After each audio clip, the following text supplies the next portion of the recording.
and welcome to this Dialogue Extra. I'm here with Liza Long. She's a Boisean who wrote a controversial blog post, we could say, called I Am Adam Lanza's Mother a year ago. And in our main program, we were discussing all the different things that have happened to you and for you and your son in the last year. And one of those is that you received a book offer, and you've just completed the manuscript for the book, which will be called The Price of Silence, about stigma. And I wanted to discuss a little bit further what you learned doing that research, because it may be beneficial to people listening out there who are in the same situation. You talked, first of all, about all the panoply of potential causes of mental illness. Right. We may be moving away, as I understand it from reading your manuscript, from a simple, it's a chemical imbalance, to looking at a complex interplay of factors. Right, and I want to stress first and foremost, I'm a mother and I'm a writer, and I do have some background in medical writing, but I'm not a medical expert, and I always tell people they should consult their own medical experts before really doing any kind of treatment, physical or mental. But with that being said, I was completely fascinated by the journey I took in learning more about what causes mental illness. And you're right, we're moving away from that simple model where we said, oh, it's just like diabetes, your brain's just missing serotonin. You know, diabetes, you have insulin, serotonin. And that model was useful in some respects for combating stigma. So I don't like to throw that model out entirely. But what we're looking at now is a biopsychosocial model. And what that means is we look at really everything that comes into play. So environment, and I mean even the prenatal environment, which is really important. How you're raised. Parenting definitely does play a role in whether you express the genes for mental illness or not. There's definitely and undeniably a genetic component to mental illness. And it's a family issue, isn't it not? I mean, you're honest in the book about saying that most people, including yourself, would look at parenting as well to say, okay, what factor did this play in this coming out? Right, and so, I mean, you would look at genetic factors, of course, because we do see that, especially serious mental illnesses, things like bipolar or schizophrenia, these do run in families. I look at developmental disorders as well, autism and other developmental disorders in my book, because my own son struggles with some developmental disorders. That being said, parenting definitely plays a role. So one of the things that fascinated me was parent-child interactive therapy. And that's something that they do at Child Mind Institute in New York, started by Dr. Sheila Eisberg. And it looks at very young children. So again, the early diagnosis is so important for children. But it's really useful for things like oppositional defiant disorder or the even more severe conduct disorder. Those diagnoses are really difficult for families. They're often resistant, well, usually resistant to medications that we have now. So it really involves a lot of behavior therapy, and that's what this parent-child interaction therapy focuses on. You learn how to teach your child to respond appropriately. So that seems to you and me, you know, if we're neurotypical, it's like, well, yeah, we know how to react to a situation. But for someone like my son, for example, he has to learn to read social cues. He doesn't just understand social cues the way that maybe you or I would. So I think, you know, these therapies have great potential, and it's important for parents to know about them. And also, as you say, so this idea of comorbidity, some of these children can have both developmental disabilities and inability to, say, maybe read correctly or speak correctly, and then on top of it, or comorbid next to it, right, a mental illness. Exactly. Comorbidity is high. So especially with something like autism, you will very often see ADHD diagnosis as well, or occasionally a bipolar, schizoaffective, these other diagnoses. That's really common for children with developmental disabilities to also have a mental disorder. Now, looking at causes, it was interesting to me that you wonder whether a particular medication you took late in your pregnancy might have contributed to the situation. I did. I mean, we know the connection between pregnancy and brain development is undeniable. We know that with things like fetal alcohol syndrome. We even know it with things like thalidomide in terms of, you know, body development. So we saw thalidomide babies, something that I had never thought of until I was doing my research. I interviewed a lot of moms. And as I talked to moms, I kept hearing the same things over and over again. I kept hearing preterm labor. Well, I went into labor early and I was put on terbutaline. I kept hearing this story. I started doing some research, and the link is by no means conclusive yet between it's not, oh, you took terbutaline, then your child has autism, or you took it and your child has mental illness. But there are studies that definitely suggest a causal link between those two things. And I had preterm labor with Michael, and I took terbutaline for the entire 3rd trimester, which is the bad trimester for brain development. So, and that can create self-stigma. It can. Among women, like, what did I do wrong? How could I have not known? And in your book, you talk quite a bit about how women place the blame on themselves, sometimes because they're in a culture where perfectionism is considered very important, and somehow they feel they failed. Right, and I think all moms experience this to some extent. In fact, it was interesting that the backlash took the form, it looked like another nascent mommy war, didn't it? It's like, oh, let's have a mommy war, and the dads stay out of this. they don't usually jump in on this, but the moms, we like to go at each other. I think we're our own worst critics. There's definitely that feeling. I think all moms have it, though, Marcia. Regardless of whether their child has a mental illness, right? This is what I meant when I said, though, that I'm Adam Lanza's mother. I want people to look at me, and people know me in the community as an educator, as a friend, as a coworker. Look at me. My son has mental illness. So if you're going to blame Nancy Lanza for everything that happened with her son, are you going to blame me for my son? Why? We'd never do that to mothers of children with cancer. We would never say to a mother of a child with cancer, "It's your fault." But we do this, and we do it to fathers too. We do it to parents, and I think that we need to move beyond that model. And you're right; it has to start with self-stigma. I've certainly looked at it and said, what could I have done differently? What could I have changed so that my son doesn't have to suffer like he does? And self-stigma can result in people not going for help. Exactly, right. Or even admitting. That's why I've chosen to focus on stigma as I've looked at how do we attack this problem. I think we have to start with stigma. If we can't start with stigma, we can't move on to the other questions. And that's what I found in the book, is there are a lot of solutions, there are a lot of things, but that toxic perfectionism that so many women live with makes it unacceptable for us to admit to ourselves that we need help. Because it took you for a while too. Oh yeah. I will freely admit, for a long time I was like, we'll just try this behavioral intervention, or we'll just try that, or no, it's not really this, it's not really mental illness. And you were told he'll grow out of it. Oh yes, and the moms, we moms joke about it, and I will say, there's the science is interesting. This affects boys more than girls, about 4 times as many boys as girls, especially autism affects. So, when they look at that from a science-based standpoint, a genetic standpoint, they're saying, well, might be something that's influenced by an X chromosome. It's not on the X chromosome that we can see, but there's probably some kind of influence there. So it's a lot of moms of boys, and we all joke about it, because you go into your pediatrician and something's not okay pretty early on. You were seeing, just for people out there listening, what kind of signs were you seeing early on? My son hit his milestones, but he didn't hit them normally. So he walked when he was supposed to, but his gait was just strange. He talked when he was supposed to, but his voice, well, you could hear it. It's very hollow. In the main and program, we rolled a clip from a Nova documentary that he was in, and he does have a impediment of some sort. Right, and just a monotone. He doesn't.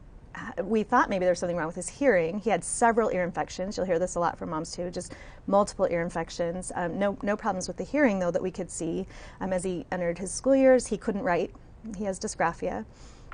And these developmental problems, coupled with just these explosive rages, night terrors, were something I noticed very early on. So, and just that he'd be really hot as a baby and as a young child. And all of this plays into the physical causes of his disorder. So many times sleep disturbances, running hot at night could be a sign of something else.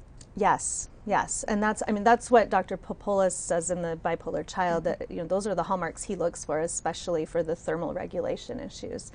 He believes that that's the key component, and that what's happening to these children like my son, is they're basically, it's like PTSD. They're living in a constant state of fear because they encode really graphic nightmares as if they were real. And that's certainly what I've experienced with my son. It's like he's in fight or flight nearly all the time. So feels backed into a corner. Yes. Like people are coming after him. Yes, nearly all the time. So that's a really scary way to go through the world. You know, and when you have those other challenges on top of it.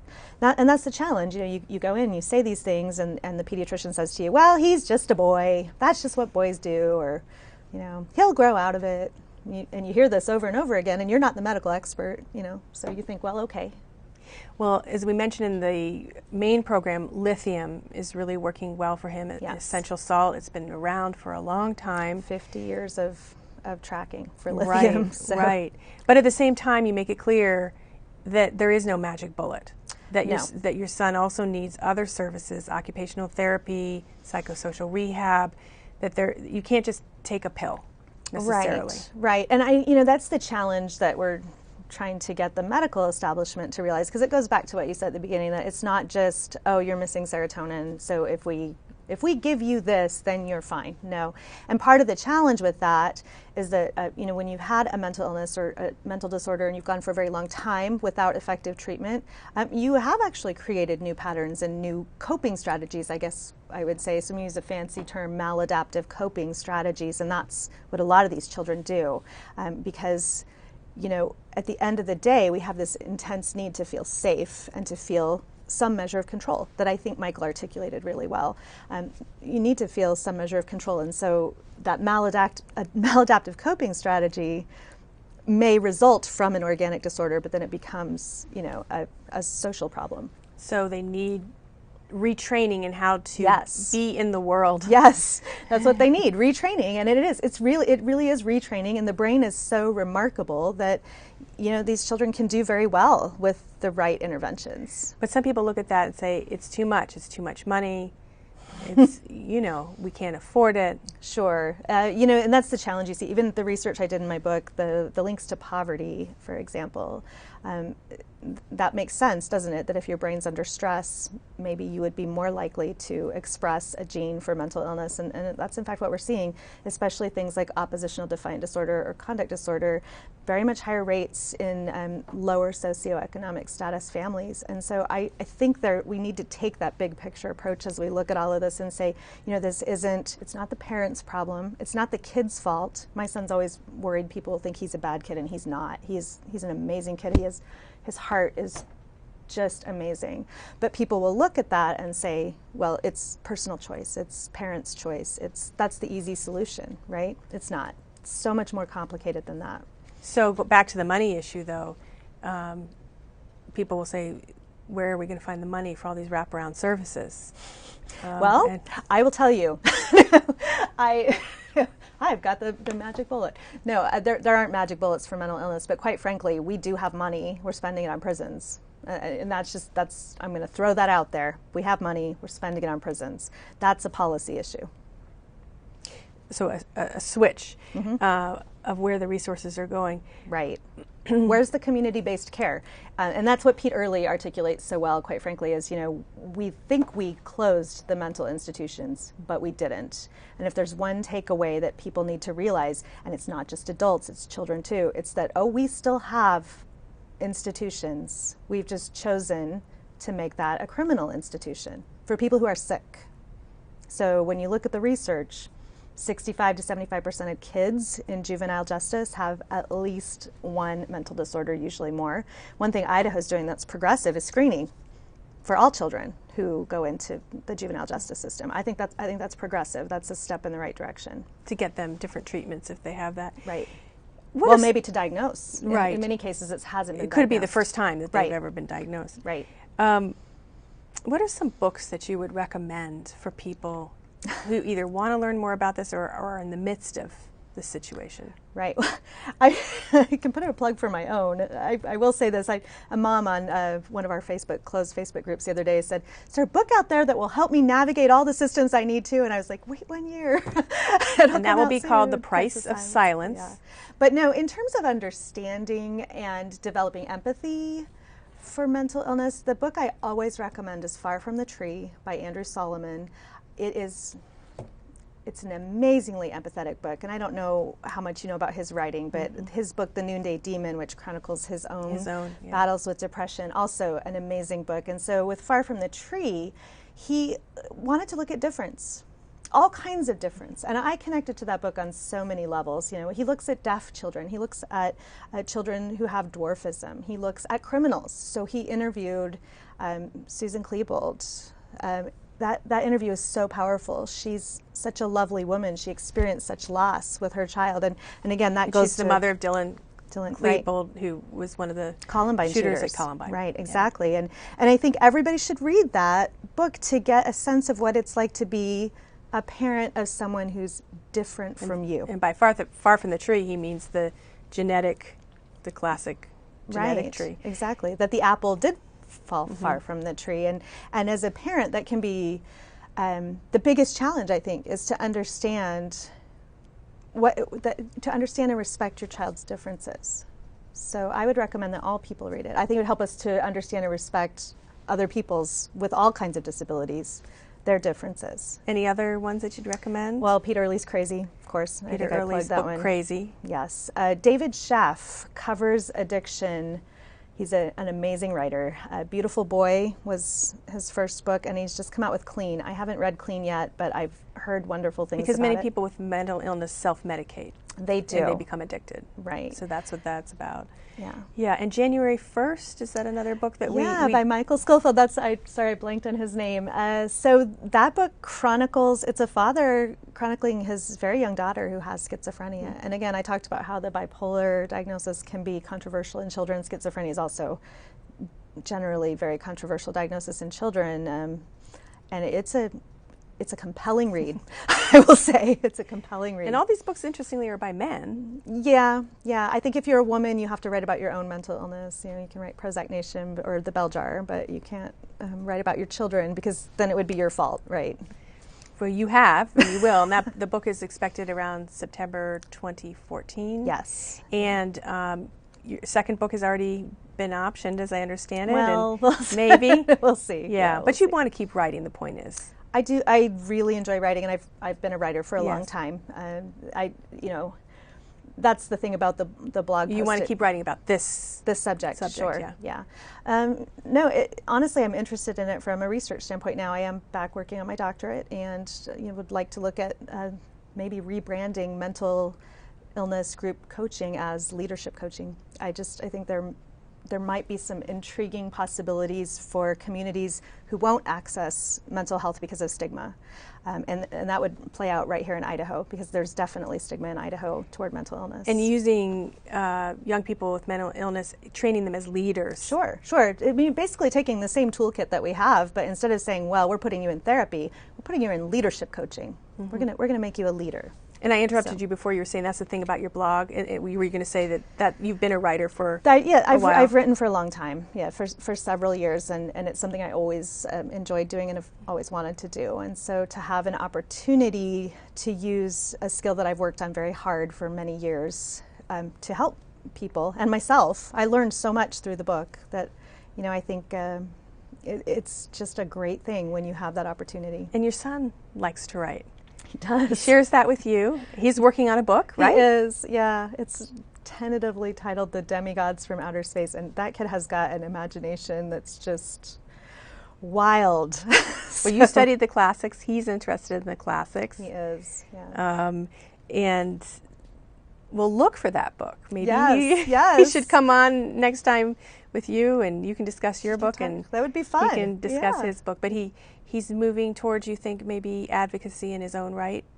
Yes, he. Again, he did the Nova piece. That was absolutely his choice, and the StoryCorps interview that we did together. Thank you for mentioning that. There's a StoryCorps interview. We'll link that to the Dialogue website. It's very intimate and revealing, where you interview your own son. I interviewed. I was frankly curious. I wanted to know how the blog post had impacted him, and I will say, one of the challenges for him with advocacy, I mean, like his teachers, they're proud of him. They heard the StoryCorps interview, and they're very proud of him. They're like, "Good for you! You're really making a difference." And he's honestly, he's really worried that people think he's a bad kid. That's just the number one thing for him. He's like, I don't want people to think I'm a bad kid, and he's not. That's the stigma part of it. Right. And so, I mean, I think we're both struggling with that. I struggle with that as a mother, the very criticisms that Hannah Rosen brought up. I obviously don't want to harm my son's future. I can say for him, in terms of treatment, this year's been phenomenal for us.